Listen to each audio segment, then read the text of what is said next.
महाराष्ट्र में नई सरकार बनाने के रास्ते की सारी बाधाएं दूर। बीजेपी के नेता गिरीश महाजन ने एकनाथ शिंदे से मुलाकात के बाद कहा, एकनाथ शिंदे नाराज नहीं। गिरीश महाजन ने ठाणे में एकनाथ शिंदे के साथ करीब सवा घंटे की मुलाकात के बाद कहा, शिंदे का दिल बड़ा है, वो छोटी मोटी बातों से नाराज नहीं होते। सूत्रों के मुताबिक एकनाथ शिंदे गृह मंत्रालय छोड़ने को हुए राजी, शिवसेना को डिप्टी सीएम का पद और शहरी विकास मंत्रालय। गिरीश महाजन के मुताबिक महायुति के तीनों दलों के नेता आज 10 बजे आजाद मैदान में शपथ ग्रहण समारोह की तैयारी का जायजा लेंगे और अपनी एकजुटता दिखाएंगे। कार्यवाहक सीएम एकनाथ शिंदे आज दोपहर 2 बजे सरकारी आवास वर्षा आएंगे। 6 दिसंबर को बाबा साहब अंबेडकर महापरिनिर्वाण दिवस की तैयारियों की समीक्षा बैठक भी करेंगे। महाराष्ट्र में 4 दिसंबर को बीजेपी विधायक दल की बैठक होगी। सीएम के नाम का होगा ऐलान। विजय रूपाणी और निर्मला सीतारमण केंद्रीय पर्यवेक्षक की नियुक्ति। ऑब्जर्वर विजय रूपाणी ने कहा कि सभी विधायकों से रायशुमारी कर हाईकमान को सौंपेंगे रिपोर्ट, उसके बाद नाम तय होगा। बीजेपी नेता सुधीर मुनगंटीवार का बड़ा दावा, कहा कि सीएम के लिए देवेंद्र फडणवीस का नाम तय, बीजेपी कोई सरप्राइज नहीं देगी। सुधीर मुनगंटीवार ने एकनाथ शिंदे की नाराजगी की खबरों को भी खारिज किया, कहा कि वो सरकार का हिस्सा होंगे, शिंदे का पूरा सम्मान रखा जाएगा। 5 दिसंबर को महाराष्ट्र के नए सीएम का शपथ ग्रहण समारोह होगा। प्रदेश बीजेपी अध्यक्ष चंद्रशेखर बावनकुले ने आजाद मैदान में समारोह की तैयारियों का जायजा लिया है। अजित पवार आज दिल्ली से मुंबई वापस लौटेंगे। कल पार्टी के सांसद प्रफुल्ल पटेल से मुलाकात की। एनसीपी अजित गुट के सांसद सुनील तटकरे ने कहा कि महायुति में कोई मतभेद नहीं है, बीजेपी से होगा सीएम पहले तय होगा किया था। शिवसेना नेता दीपक केसरकर बोले कि शिंदे की वजह से सरकार बनने में देरी नहीं हो रही है, हमने अपनी कुछ अपेक्षाएं रखी थी। महाराष्ट्र की सीएम के नाम में हो रही देरी पर बोले राहुल नावरेकर, कहा कि राज्य को मजबूत सरकार मिले इसीलिए सोच विचार होता है। शिवसेना नेता राजू वाघमारे का महाविकास अघाड़ी पर अटैक, कहा कि हार के बाद विपक्ष का मानसिक संतुलन बिगड़ गया है, कुछ भी बोल रहे हैं। शिवसेना यूबीटी नेता आनंद दुबे ने एकनाथ शिंदे और अजित पवार को बीजेपी का गुलाम बताया, कहा कि गुलामों को समझौता करना पड़ता है। अजित गुट के विधायक सुनील शेलके को मंत्री बनाने की मांग, पुणे में समर्थकों ने लगाए पोस्टर। एनसीपी नेता सूरज चौहान का दावा, शरद गुट के कई नेताओं ने अजित पवार से की है मुलाकात। नागपुर दक्षिण के कांग्रेस उम्मीदवार गिरीश पांडव ने चुनाव आयोग में 3 लाख रुपए जमा कराए हैं। 7 मतदान केंद्रों की मतगणना की जांच की अर्जी दी है। पीएम मोदी का आज चंडीगढ़ दौरा, आपराधिक कानूनों की करेंगे समीक्षा। केंद्रीय गृह मंत्री अमित शाह भी रहेंगे मौजूद। मल्लिकार्जुन खड़गे ने आज सुबह 10 बजे बुलाई इंडिया गठबंधन की बैठक। सदन में विपक्ष की रणनीति की जाएगी तैयार। संसद में गतिरोध खत्म होने के आसार, स्पीकर के साथ विपक्षी सांसदों की मीटिंग। सदन में विपक्ष ने हंगामा न करने का भरोसा दिया। कांग्रेस सांसद प्रमोद तिवारी ने कहा कि सबने देखा कि विपक्ष संसद में वेल एरिया के पास नहीं जा रहा है। विपक्ष ऐसी कोई स्थिति पैदा नहीं कर रहा है जिससे कि सत्र स्थगित करना पड़े। प्रमोद तिवारी का बयान, बोले कि हमें नहीं पता कि सरकार संसद क्यों नहीं चलने दे रही है। सरकार मणिपुर और संभल की घटना पर चर्चा कराने से क्यों डर रही है। फैजाबाद से सपा सांसद अवधेश प्रसाद का अटैक, कहा कि विपक्ष की आवाज दबाने के लिए बीजेपी ने अड़ियल रुख अपनाया है। शिवसेना यूबीटी सांसद प्रियंका चतुर्वेदी बोली, विपक्ष हर मुद्दे पर चर्चा चाहता है लेकिन अडानी का नाम आते ही सदन स्थगित कर दिया जाता है। केंद्रीय मंत्री रामदास अठावले ने कहा कि संसद में विपक्षी दलों का रवैया ठीक नहीं है, रोज हंगामा करना लोकतंत्र के खिलाफ है। लोकसभा और राज्यसभा में संविधान के मुद्दे पर होगी बहस। 13 और 14 दिसंबर को चर्चा होगी। दिल्ली में पीएम मोदी से मिले असम के सीएम हेमंत बिस्वा शर्मा, राज्य से जुड़े कई मुद्दों पर चर्चा हुई। पश्चिम बंगाल की सीएम ममता बनर्जी का आरोप, कहा कि विपक्षी दलों ने वक्फ बिल के लिए बनाई जेपीसी का बहिष्कार किया क्योंकि उन्हें बोलने नहीं दिया गया। झारखंड के सीएम हेमंत सोरेन का बयान, कहा कि एक बार सरकार गठन ठीक से हो जाए, विकास के कामों को आगे बढ़ाएंगे। झारखंड कांग्रेस अध्यक्ष केशव महतो ने नाराजगी से किया इनकार, कहा कि मंत्रालय बंटवारे हो जाएंगे, आलाकमान को सब जानकारी है।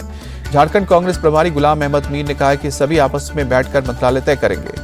यूपी सरकार के मंत्री जयवीर सिंह का दावा, मलकीपुर उपचुनाव भी जीतेगी बीजेपी, कांग्रेस सपा का झूठ अब नहीं चलेगा।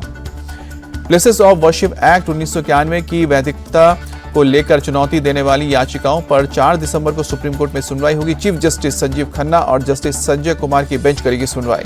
कांग्रेस ने सुप्रीम कोर्ट में दाखिल की है याचिका, धार्मिक स्थलों पर दावे से जुड़े मुकदमों पर रोक लगाने की मांग। श्री का अकाल तख्त साहिब ने पंजाब के पूर्व सीएम सुखबीर बादल और उनकी कैबिनेट के 16 पूर्व मंत्रियों को सुनाई सजा। आज से लंगर खाने में बर्तन साफ करने और साफ सफाई की सेवा देनी होगी। सुखबीर बादल और उनके मंत्रियों को गले में तख्ती लटका कर देनी होगी सेवा। पैर में फ्रैक्चर की वजह से सुखबीर बादल को सेवादार की ड्रेस पहनकर दरबान की ड्यूटी देनी होगी। अकाली दल के नेता दलजीत चीमा का बयान, कहा कि श्री अकाल तख्त साहिब हमारे लिए सर्वोपरि हैं, हम उनके आदेशों का पालन करेंगे। दिल्ली नोएडा के बीच साफ सफर करने वालों के लिए राहत, ग्रेटर नोएडा एक्सप्रेसवे से हटने को तैयार हुए किसान। इसी हफ्ते प्रमुख सचिव से किसानों की बात कराएगा प्रशासन के भरोसे के बाद किसान पीछे हटे। नोएडा में बैरिकेडिंग हटाई गई, वाहनों की आवाजाही शुरू हुई। किसान नेता राकेश टिकैत ने कहा कि किसानों से किए गए वादे नहीं हुए पूरे, इसलिए किसान पर कर रहे हैं आंदोलन। भोपाल गैस कांड की आज 40वीं बरसी, गैस पीड़ितों से जुड़े संगठनों ने निकाली मशाल रैली और मृतकों को श्रद्धांजलि दी। उधमपुर में पुलिस का बड़ा एक्शन, जखौनी नाके पर पकड़े गए ट्रक से 210 किलो अफीम बरामद की गई। पुलिस ने ट्रक ड्राइवर को किया गिरफ्तार। श्रीनगर से जम्मू की तरफ जा रहा था ट्रक। लखनऊ के जानकीपुरम विस्तार इलाके में अवैध प्लॉटिंग के खिलाफ एक्शन बुलडोजर के जरिए ध्वस्त किया गया। करीब 4 बीघा क्षेत्रफल में अवैध रूप से प्लॉटिंग कर अवैध कॉलोनी बनाई जा रही थी। प्राधिकरण से लेकर अमाउंट मंजूर कराए गए बिना किए जा रहे थे प्लॉटिंग। दिल्ली मर्डर केस में पीड़ित के परिवार से मिले अरविंद केजरीवाल। नारायणा में चाकू मारकर एक शख्स की हत्या कर दी गई थी। शूटिंग खिलाड़ी यथार्थ रघुवंशी सुसाइड केस में खुलासा। खिलाड़ी ने पिता को बताया था, उस पर चोरी का झूठा आरोप लगाया था। यथार्थ के पिता ने एकेडमी प्रबंधन से मामले की शिकायत की थी, जिसके बाद प्रबंधन ने आरोप लगाने वाले खिलाड़ी और यथार्थ को आमने सामने बिठाकर पूछताछ की थी।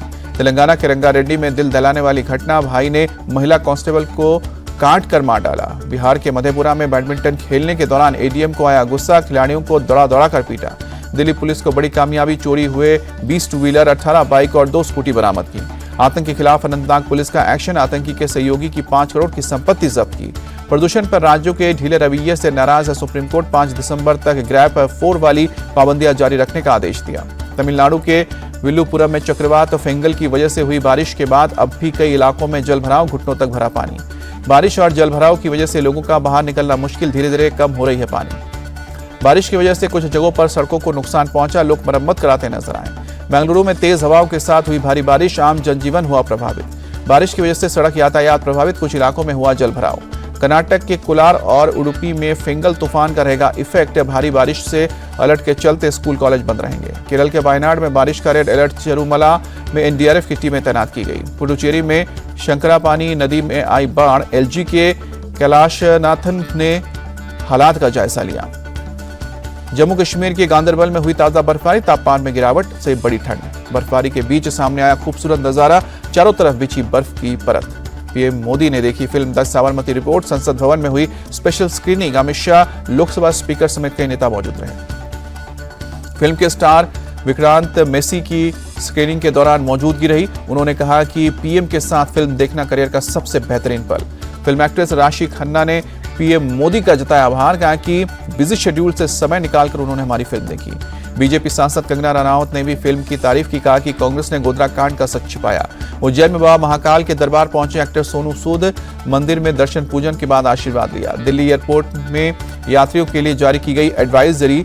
वायु प्रदूषण के बीच सरकार ने हवाई अड्डों पर सुरक्षा प्रोटोकॉल में दी है ढील। दिल्ली एयरपोर्ट पर पैसेंजर्स के लिए स्पेशल इंतजाम। 3 घंटे से देर वाली फ्लाइट से उतरने वाले यात्रियों की सुविधा के लिए बनाया गया स्पेशल वेटिंग एरिया। भारतीय नौसेना ने जताई उम्मीद, अगले महीने तक 26 राफेल और 3 स्कॉर्पियन पनडुब्बियों के लिए हो सकती है डील। 4 दिसंबर को नौसेना दिवस पर भव्य आयोजन। पुरी के बीच पर फुल ड्रेस रिहर्सल में जुटी है नेवी। बिहार में पेपर लीक के शक में एसएचओ की परीक्षा रद्द। धोखाधड़ी में शामिल 37 लोगों को पुलिस ने हिरासत में लिया। उत्तराखंड सीएम ने देहरादून सहारनपुर दिल्ली एक्सप्रेसवे का लिया जायजा। कहा कि देहरादून से दिल्ली का सफर मात्र 2.5 घंटे से 3 घंटे में पूरा होगा। जयपुर में राजस्थान सीएम ने की समीक्षा बैठक। खनन एवं पेट्रोलियम विभाग से प्रोजेक्ट पर लिया अपडेट। तमिलनाडु के नागापट्टिनम में नागौर दरगाह कंदूरी उत्सव भव्य ध्वजारोहण के साथ शुरू। शानदार झांकी निकाली गई। उत्सव के दौरान आसमान में की गई शानदार आतिशबाजी। बड़े पैमाने पर जुटी लोगों की भीड़। बांग्लादेश में इस्कॉन धर्मगुरु चिन्मय कृष्ण दास की जमानत याचिका पर आज सुनवाई। चिटगांव की मेट्रोपॉलिटन अदालत में होगी सुनवाई। भारत बांग्लादेश बॉर्डर पर बढ़ाई गई सुरक्षा। हिंदुओं पर अत्याचार के खिलाफ भारत में लोगों ने जाहिर की नाराजगी। शिवसेना यूबीटी ने पीएम मोदी को लिखा खत। मोहम्मद यूनिस सरकार से बातचीत करने की मांग। अमेरिकी राष्ट्रपति जो बाइडेन ने अपने बेटे हंटर बाइडेन को दी माफी। कहा कि हंटर को इसलिए निशाना बनाया गया क्योंकि वो उनका बेटा है। अंडर 19 क्रिकेट एशिया कप में भारत की पहली जीत। जापान को 211 रन से हराया। कैप्टन अमान ने जड़ा शतक। भारत ने 6 विकेट पर 339 रन बनाए। जवाब में जापान की टीम 8 विकेट पर 128 रन पर बना सकी। हरभजन सिंह को एडिलेड में भारत की जीत की उम्मीद। कहा कि टीम इंडिया ऑस्ट्रेलिया में बॉर्डर गावस्कर सीरीज जीतकर भारत लगाएगी हैट्रिक। दुल्हन बनने को तैयार ओलंपिक पदक विजेता पीवी सिंधु वेंकट दत्ता साई संग रचाएंगी शादी। उदयपुर में लेंगी 7 फेरे। प्रज्ञानंदा एग्रेगेसी वैशाली सहित 5 भारतीय फीडे की शीर्ष प्रतियोगिता में भाग लेंगे। प्रतियोगिता 26 से लेकर 31 दिसंबर तक न्यूयॉर्क शहर में आयोजित की जाएगी।